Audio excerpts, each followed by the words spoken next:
नमस्ते दोस्तों, आप सुन रहे हैं कहानी एक ऐसे मेहनती कबूतर की जिसने बदल दिया एक शरारती गोरिल्ला को सिर्फ प्यार और समझदारी से।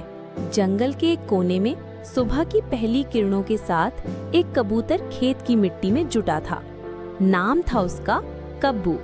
सर पर छोटी सी पुआल की टोपी, बदन पर लाल किसान जैकेट और मन में एक ही सपना, अपने खेत से पूरे जंगल का पेट भरूंगा। उसकी मेहनत को देख खरगोश टिल्लू, गिलहरी मीना और बतख बबली भी उसके दोस्त बन गए। लेकिन एक दिन दोपहर के वक्त जंगल में गूंज उठी एक भारी सी हंसी। क्या खुशबू है ये? वो था गोगो, एक बड़ा ताकतवर लेकिन शरारती गोरिल्ला। उसके बदन पर फटी पुरानी हरी बनियान, सिर पर भूरा कैप और चाल में अकड़। उसे खेत दिखा और बिना कुछ पूछे वो कूद पड़ा, पौधे उखाड़ डाले, फल तोड़कर खाने लगा। अरे, मेरी सारी मेहनत बर्बाद कर दी।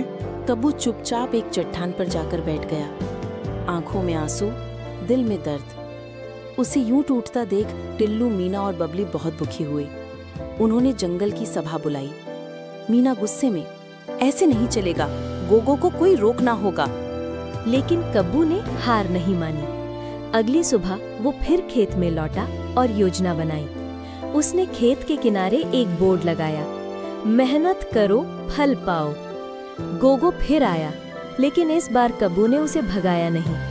कब्बू ने कहा, अगर तुम मेरी मदद करो तो फल आधे आधे बांट सकते हैं।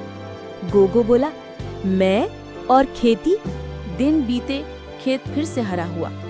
अब गोगो कब्बू के साथ सुबह से शाम तक खेत में काम करता। गोगो बोला, अपना उगाया फल सबसे मीठा लगता है। अब जंगल के सारे जानवर आकर उनकी मदद करने लगे। टिल्लू पानी लाता, मीना बीज छांटती और बबली खेत में गाना गाती। और फिर आया दिन जब खेत ने रंग दिखाया। फलों से लदी बेलें, झुके हुए पेड़ और सब्जियों से भरी जमीन। एक लंबी मेज लगी, सब जानवर जुटे और एक दावत हुई, मेहनत और दोस्ती की दावत। गोगो बोला, आज जो कुछ भी हूँ वो कब्बू की वजह से हूँ। अब मैं शरारती नहीं, मेहनती गोरिल्ला हूँ। कब्बू ने हंस के कहा, जब सब साथ मिलकर काम करें तो जंगल भी खिल उठता है। तो दोस्तों, ये थी एक ऐसी कहानी जहाँ एक मेहनती कबूतर ने एक शरारती गोरिल्ला को बदल दिया, सिर्फ प्यार, धैर्य और समझदारी से। कभी-कभी सबसे मजबूत हथियार होता है समझाना, ना कि डराना।